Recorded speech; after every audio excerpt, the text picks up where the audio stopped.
Hi guys. Hello everybody. Welcome you all to this session where we are going to be talking about reading comprehension.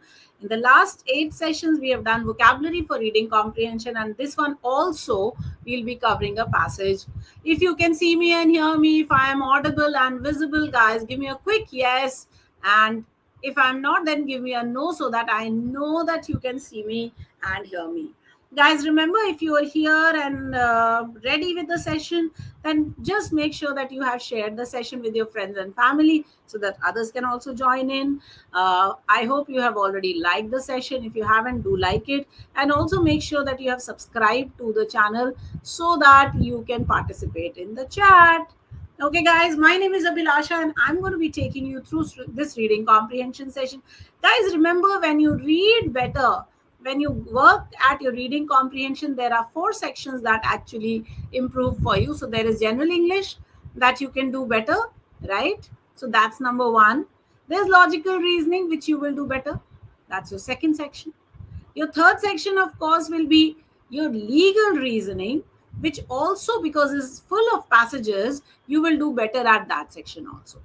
And you will also do well at your general knowledge section if you're working on your reading comprehension.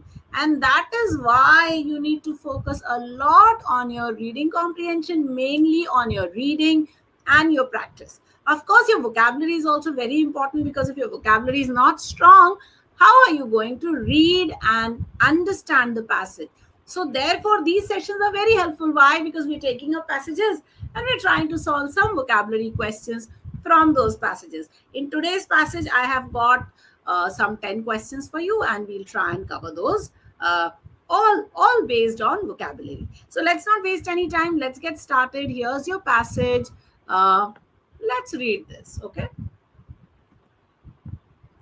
Here's the first part of your passage. Read.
All right, guys, let's read the passage together. Here is your passage. So it says stealing crypto involves 2 main phases. So there are 2 parts to stealing crypto. The first is breaching a target system. That means you get into the target system. The digital equivalent of finding an underground passageway to a bank's vault. Phishing emails can insert malicious code. North Korean operators pose as recruiters and entice software developers to open infected files during fake job interviews. So they have fake job interviews. They ask these children to open up the files, and when the file opens, there's some code that lands in their system. Another approach involves using fake identities to get hired at remote IT jobs with foreign companies, which can be a first step to accessing accounts. They become really good at finding vulnerabilities through social engineering, says Andrew Feuerman of Chainalysis. In the Bybit case, hackers compromised the computer of a developer working for a provider of digital wallet software. Now, once the currency is stolen, the cryptocurrency has to be laundered, not wash it, but yes, to be hidden. Dirty money is spread across multiple digital wallets combined with clean funds and transferred between different cryptocurrency processes known in the industry as mixing and chain hopping.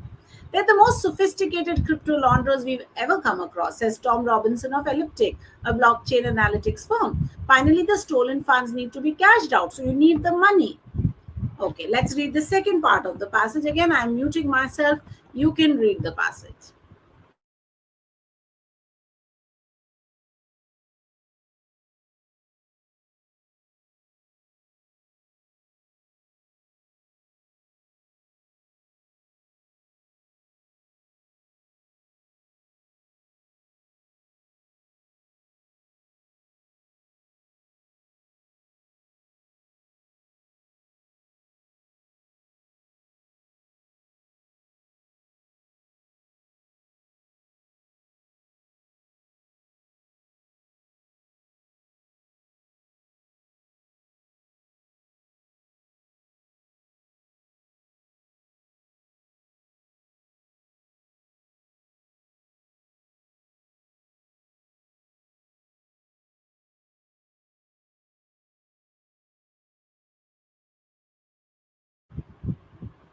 All right, let's read this second part of the passage. It says, a growing array of underground services, many linked to Chinese organized crime, can help with this.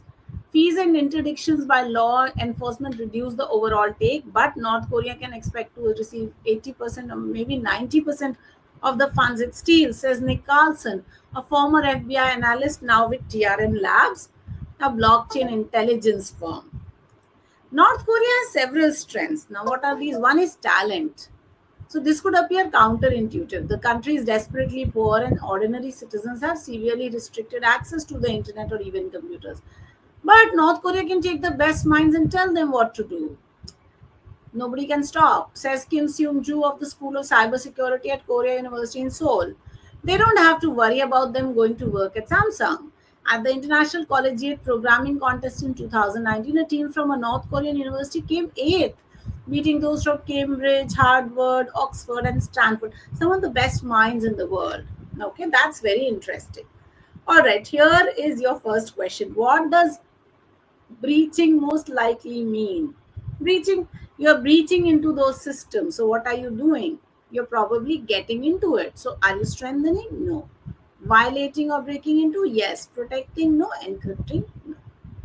All right, here's your second question. Take a moment, read, and then we'll ask. Which word is closest in meaning to entice as used in the passage? So, they entice people. So, do they persuade? Yes. Do they reject? No. Do they expose? No. Do they prevent? No. So, persuade. And that's your correct answer.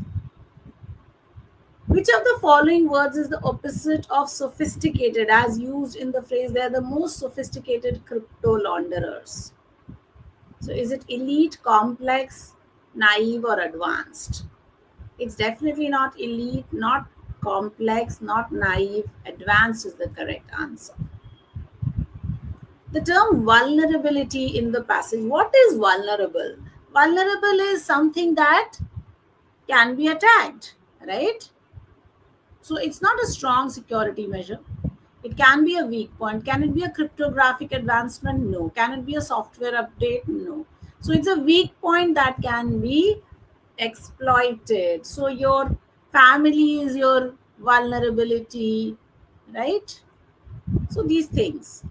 All right. Cyber criminals use social engineering tactics to something unsuspecting victims into revealing sensitive information. So unsuspecting victims are revealing sensitive information. Are they being ignored? No. Are they being eliminated? No. Are they being defended? No. They're being coerced. Right? Coerced means to be forced into it. Okay. All right. What does the word counterintuitive most likely mean in the sentence? This could appear counterintuitive. The country is desperately poor and ordinary citizens have severely restricted access to the internet. So, what does counterintuitive mean? Is it obvious? Is it contrary to what one would expect? Is it inherently logical? Is it mathematically proven? Intuitive is understood, right? If something is intuitive, you understand it well. So if it is counterintuitive, it is opposite to what can be understood, right? So therefore, contrary to what one would expect will be the correct answer. Not A, not C, and not D. All right. Which of the following words is closest in meaning to interdiction as used in the passage? Dict, of course, the root word dict means to speak. We already know that. Inter, of course, means between. So, of course, somebody is intervening. What are they doing? They're stopping you from doing something. So, therefore, restriction, not permission, not invitation, not encouragement. These three, anyways, are almost synonymous, so they could not be the answer. All right, which of the following is opposite of compromised as used in hackers compromise the computer of a developer? So, what did the hackers do? They compromised the system of the computer of a developer and they were able to get in. So, they attacked it. So, that is the meaning. So, that cannot be the opposite. We're looking for the opposite. Repaired? No. Stolen? No. So, secured? Yes, the correct answer will be A, secured. The term laundered in cryptocurrency has to be laundered is most closely related to. What do you mean by laundered? Are you trying to clean it up? What does laundering do? What does a laundry do? It cleans. So when you talk of money laundering, you're cleaning the money. So you don't wash it, do you? So what are you doing? You're taking black money and you're shifting it so that it turns into white money. So that is what this cryptocurrency has to be done. So therefore, can you enhance blockchain transparency? No. Are you strengthening cybersecurity measures? No. Are you cleaning up encrypted data? No. Are you legalizing money obtained illicitly? Yes, and that's your correct answer. All right, in the passage, mixing and chain hopping refer to.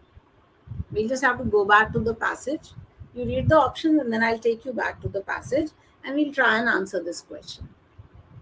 Is it the process of hiding the origin? Is it a blockchain security? Is it a way to store cryptocurrency safely, or is it an investment strategy for digital assets? I'm just going to go back to the passage. I know we had it somewhere. Yes. Okay. Dirty money is spread across multiple digital wallets combined with clean funds and transferred between cryptocurrencies. Processes known as mixing and chain hopping. All right. So when you're shifting dirty money, changing it out with clean money, that's called mixing and chain hopping. So therefore,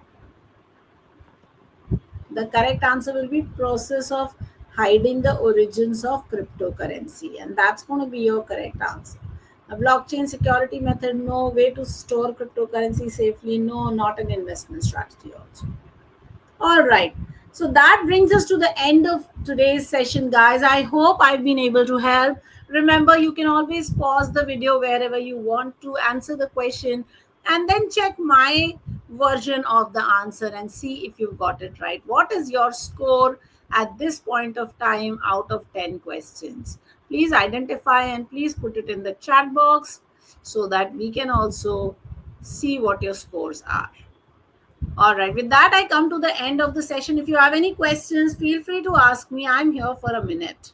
Thank you so much, guys. Remember to subscribe to the channel, like the session, share it with your friends and family. I hope all of this will be helpful to you. My name is Abhilasha, and I'll see you on the other side. Bye bye. Adios, my amigos. Hasta la vista.